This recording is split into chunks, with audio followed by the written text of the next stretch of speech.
You are dividing Nigeria. Presidency attacks Obasanjo. The presidency has accused former President Olusegun Obasanjo of dividing Nigeria. An article signed by the president's senior special assistant on media and publicity, Garba Shehu, and made available to newsmen alleged that a recent statement by the former president was an attempt to divide the nation. Garba Shehu on Sunday claimed that President Muhammadu Buhari has continued to promote nation building and the unity of Nigeria and maintained that the difference between the two leaders is clear. The difference is clear from the lofty heights of Commander-in-Chief.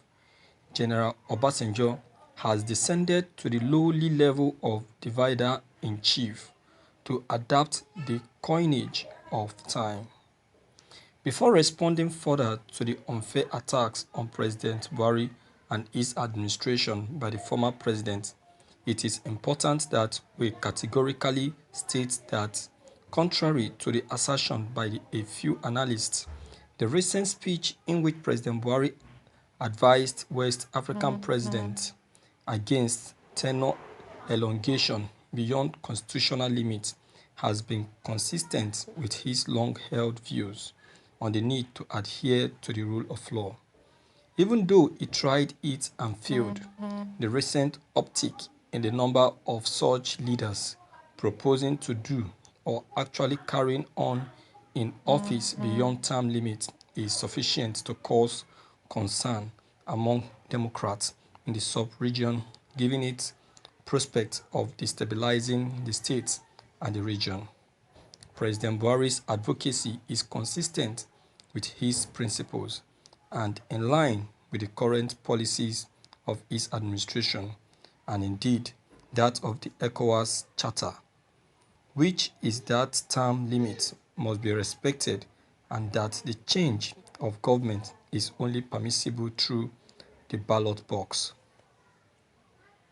Having cleared his misperception, we hope that Chief Obasanjo would once again sheath the sword and wrest the pretentiousness among or about the Messiah that has misled him to pronounce after wrongly, as he disastrously did in the 2019 election about the life and death of Nigerian government. As some commentators are already suggesting, Chief Obasanjo should, in accordance with his mantra as a statesman, get involved with problem solving when and where they exist instead of helping the mushrooming of a poisonous atmosphere of ethnic and religious nationalism. Surely he must have disappointed many of his local and foreign admirers by showering commendation on a few extremist groups who have vowed to shun the invitation to the National Assembly to participate in the process of a constitutional amendment. No doubt, he must have left those admirers confused in announcing the support for the boycott of a democratic process of changing the constitution, at the same time calling for dialogue and engagement. The fact that the process he ushered in under his administration with the dubious intention of amendment that sought tenure elongation failed, as did two other attempts by the successor administration of the same political party, does not in any way justify his dismissal of the exercise by the Ninth Assembly as another waste of time and resources. To the credit of the All Progressive Congress-led 8th Assembly, the process of a constitutional amendment was kick-started and carried through, paving the way for, among other benefits, the financial independence of local government council, state houses of assembly, and the country's judiciary. These changes have already been signed into law by the president as mandated by the Constitution. Thank you for listening to this news. My viewers, Garba Shehu will always remain biased. In fact, he's the number one biased man in President Muhammadu Buhari's administration. And that is because he is one of the very close ally to the president and also working in the administration. The same way Garba Shehu is blaspheming and making noise is the same way other staff of this administration are also making noise. Unlike the person of Loretta Onochie, who is always good at covering the presidents up whenever he sees anyone attacking the president. Before you know it, Loretta Onochie we brace up and start attacking the person instead of him to see reason first of all digest what the person have said and try to see reason if the person is actually saying the truth or the saying right or wrong. The same thing still goes to Femi Adesina and co. In fact, and so on. In fact, all the staff of this administration are all biased human beings.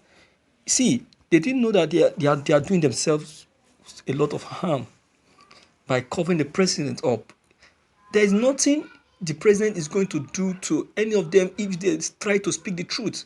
That is why they are elected. They are elected as advisors and as ministers to help the administration where there is loopholes, to help the administration where there is lapses or weakness or leakages. But these people, we see all of these things and we just play a complete face-off as if they don't know anything they are doing. I don't know if they are because they are afraid of the president or what. Shit. I don't know where we are heading to. So Obasanjo never done any wrong by calling the president to order. At least as one-time president of Nigeria, he has the right to speak and call the president to order because he has observed injustice in a country that he has one time ruled before. So even if he has offended anyone during his own administration, doesn't mean that he doesn't have a say when he discovers any loopholes, leakages, or lapses in this administration. Everyone is working towards putting things right. You understand? So that is it, my viewers. So my viewers, I don't know what's your own comment concerning this Obasanjo's opinion. You understand? So please don't hesitate to leave your comment below the comment box. Click on the subscription button as well as the bell button to get updated whenever we upload any new videos. Thank you.